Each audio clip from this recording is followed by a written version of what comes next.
Abantu benshi babonye kese ya Minisitiri Olivier Nduhungirehe ndetse na Mutesi Scovia yazamuwe na Perezida ubwo Perezida yari ari mu kiganiro n'itangazamakuru, gusa nanone baribaza ngo ese ibi bintu birangiriye hano? Ubundi ibi bintu bya Mutesi Scovia ndetse na Minisitiri Olivier Nduhungirehe, abantu baribaza ese ubundi iki kibazo cyatangiye ryari?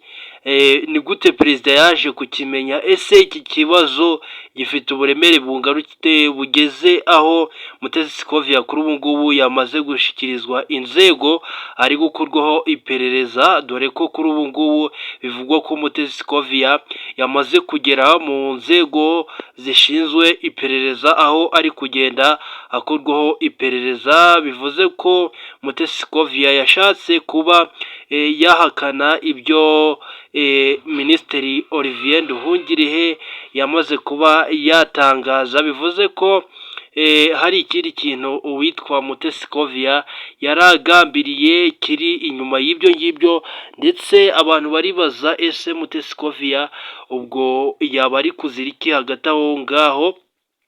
Nibyo rero tuje kuba twabagezaho, gusa reka mbereke ukuntu ibi byose byaje kuba byatangira.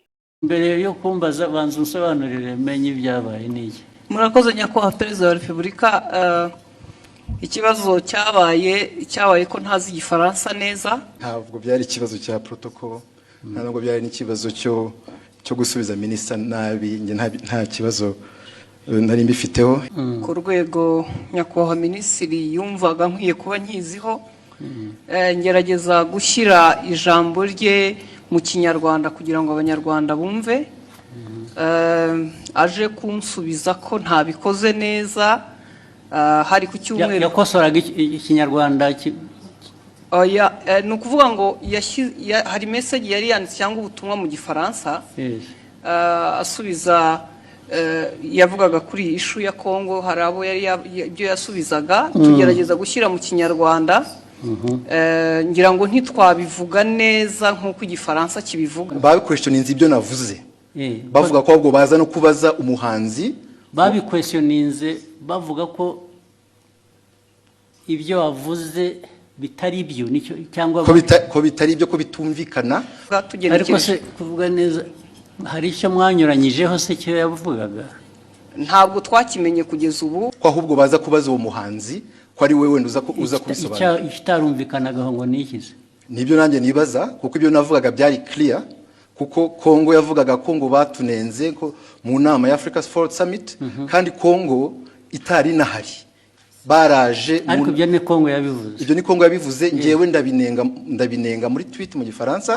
Hanyuma ahubwo bo barananenga bavuga ko bidasobanutse ibyo ndimo mvuga, kubera ko ndavuga isi ushobora kuba yaravugaga ikintu mukagisobanura mu buryo butandukanye n'ibyo yavuze. Ubwo ni nko kuvuga ngo mwavuze ibyo atavuze, ariko hari no kuvuga ibyo yavuze wenda mu rurimi we yumva rudahagije.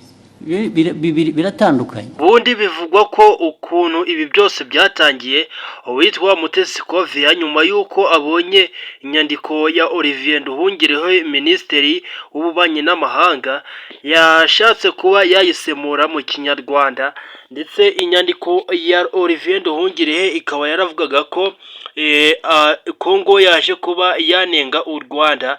Ni mu gihe kandi Kongo yanengaga u Rwanda, Olivier Nduhungirehe wari witabiye inama yari yavuze ko Kongo nubwo yanenze u Rwanda itigeze yitabira, ahubwo ngo perezida wa Kongo yahageze inama irangiye avuye mu matora y'uwitwa Yoweri Kaguta Museveni, perezida wa Uganda. Noneho aza afata amafoto yifotozanya n'abari bitabiriye inama, bamwe mu baperezida bari bitabiriye iyi nama. Arangije anenga u Rwanda bigiye kure. Olivier Nduhungirehe rero we icyo yakoze ni ukuba yaza agahakana ibyo perezida wa Kongo yari yanenzemo u Rwanda kandi akagaragaza ko nubwo yanenze u Rwanda atari yitabiriye iyi nama. Rero amaze kubinenga, gusa inyandiko yo kubinenga yayishyize mu Gifaransa. Amaze kuyishyira mu Gifaransa, uwitwa Mutesi Scovia we yaraje asoma inyandiko ndetse bagerageza kuba bayishyira no mu Kinyarwanda. Mu kuyishyira mu Kinyarwanda, Mutesi Scovia si ukuvuga ko ibi byose batabyumvaga, si ukuvuga ko batabisobanukiwe nk'uko Olivier Nduhungirehe yagiye abivuga. Gusa ikintu cyabayeho ni uko Mutesi Scovia we yaravuze ati perezida wa Congo yatangaje ko yanenze u Rwanda, noneho na Olivier Nduhungirehe nawe aza atubwira ko perezida wa Congo atigeze yitabira inama.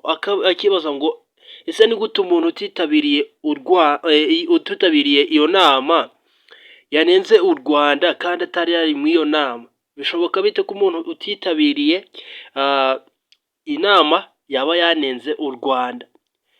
Mu gihe Olivier Nduhungirehe abonye ibi byose, bivuze ngo bo bari bari muri dilemma, bari bari mu rujijo.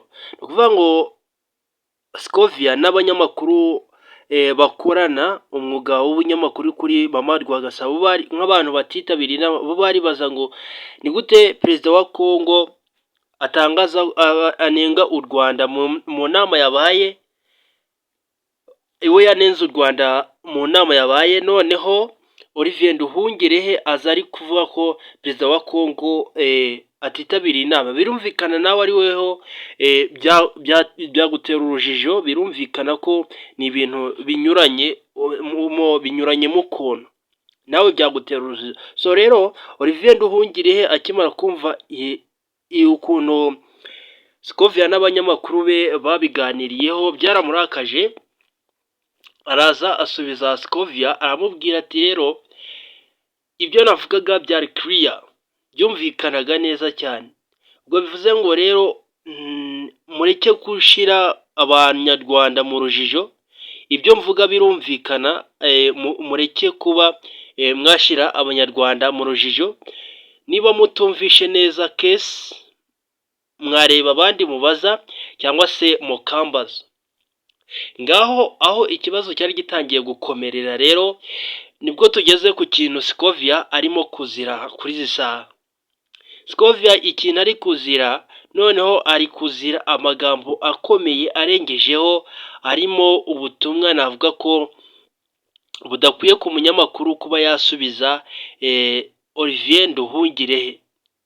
Ni ukuvuga ngo Scovia yahise amusubiza mu magambo ameze nk'aho ari ukwishonga, aramubwira ati ese mwebwe ko muba mubwira abanyarwanda ko muba mutabwira abantu b'i Paris mu Bufaransa cyangwa se i Buruseli, uko byanditse niko uko yamusubije niko mbivuga, kuki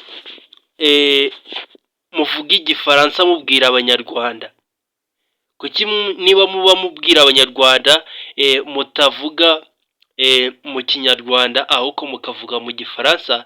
Rero niba ukeneye ko twasemura ibyawe nk'uko ubishaka, uzaze ubyisemurire. Ngaho aho batangiriye baterana amagambo, ese wowe urumva wajya ku ruhe ruhande? Urumva wajya ku ruhande rwa Mutesi Scovia ndetse cyangwa urwa Olivier Nduhungirehe?